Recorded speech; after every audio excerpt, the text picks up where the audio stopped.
కాబట్టి ఆ సిచ్యువేషన్ కాస్త కంట్రోల్ అయ్యేంత వరకు కూడా ఆఫ్టర్ షాక్స్ అంటూ ఉంటారు. అంటే 7.4 అంటూ ఉన్నారు, బట్ 7.5 అంటోంది ఏకంగా జపాన్ మెట్రలాజికల్ ఏజెన్సీ. వాళ్ళు చెప్తున్న మాట, నేను అంటున్న మాట కాదు. అండ్ సునామీ హెచ్చరికలు కూడా జారీ చేసిన పరిస్థితి. అసలు సునామీ హెచ్చరికలు ఎప్పుడు జారీ చేస్తారు?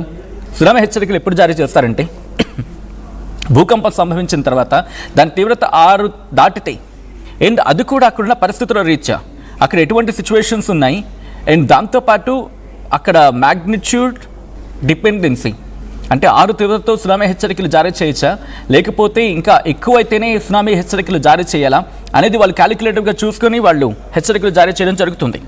అండ్ ప్రస్తుతం అదే పరిస్థితి ఉంది జపాన్కి సంబంధించి.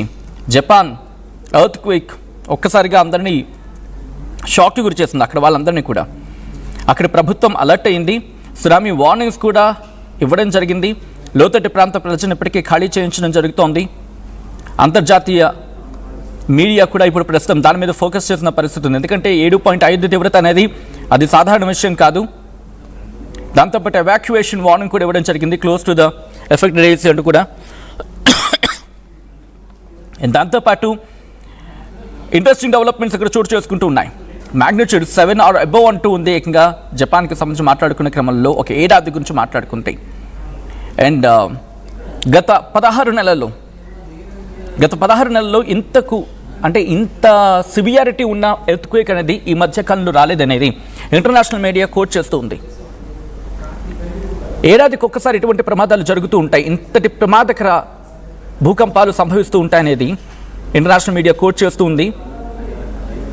దాదాపుగా అక్కడ వచ్చే ఎర్త్క్వేక్లో 10% మ్యాగ్నిట్యూడ్ అంటే 10% అనేవి 6 ఆర్ హయ్యర్ దెన్ ప్రపంచవ్యాప్తంగా వచ్చే 6 లేదా అంతకు మించిన భూకంప తీవ్రతతో వచ్చే భూకంపాలు 10% జపాన్లోనే ఉంటాయట.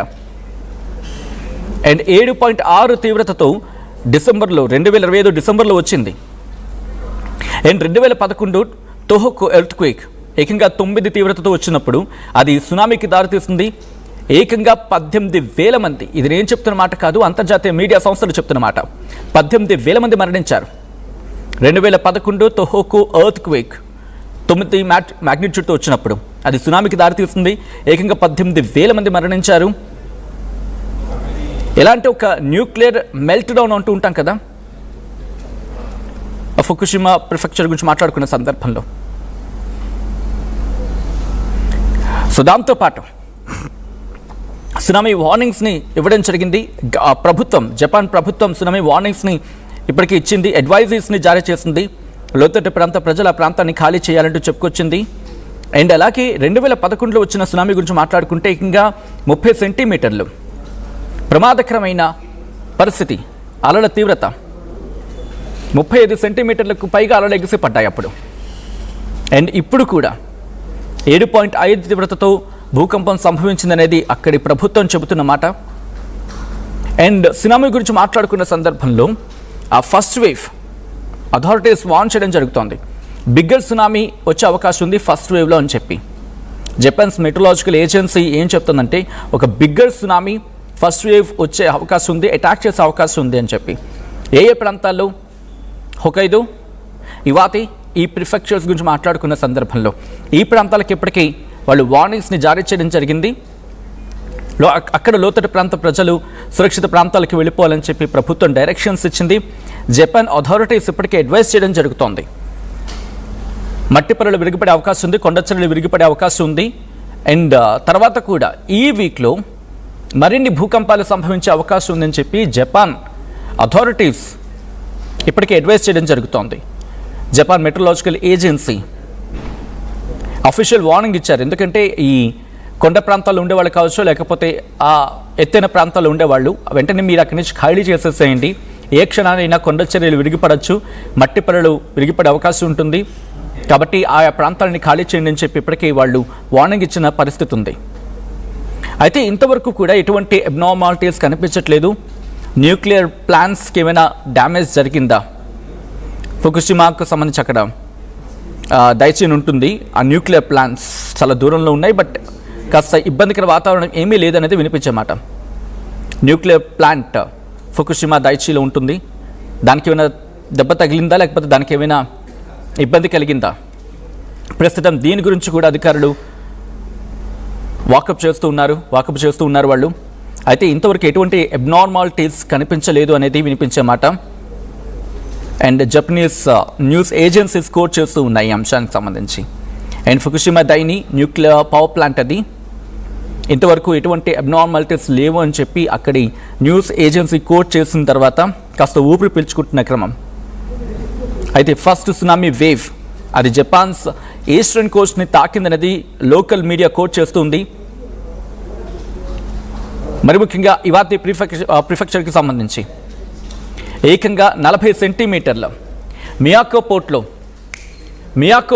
40 సెంటీమీటర్ల ఎత్తుతో అలలు వస్తున్నాయనేది వినిపిస్తున్నమాట.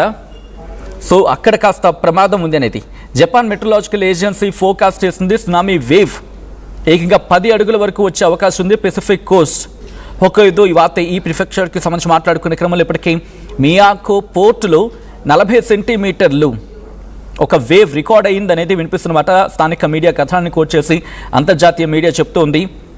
Tsunami observed near coast off Aomori అనేది వినిపించమాట.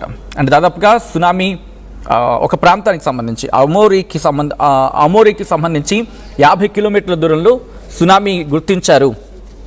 Northern part of Japan main land అది. కంట్రీ పబ్లిక్ బ్రాడ్కాస్టర్స్ ఇది కోట్ చేస్తున్నాయంటూ చెప్పుకోవచ్చనమాట. ఆ ఇంటెన్సిటీ ఉంది. సునామీ హెచ్చరికలకు వెళ్ళిందంటే కనుక అర్థం చేసుకోవచ్చు. ఈ కథనం మిమ్మల్ని కాస్త కలవరపరచవచ్చు. అయితే మిమ్మల్ని కలవరపాటు గురి చేయడం ఆర్టీవీ ఉద్దేశం కాదు, కానీ ఇటువంటి కథనాలు చూసినప్పుడు కాస్త కలవరపాటు గురి అవకాశం ఉంటుంది కాబట్టి దీనికి సంబంధించి తగిన జాగ్రత్తలు తీసుకోవాలని ఆర్టీవీ సూచించడం జరుగుతుంది. This is are disturbing content. Video description is highly advised. ఒకసారి ఆ విజువల్స్ చూద్దాం.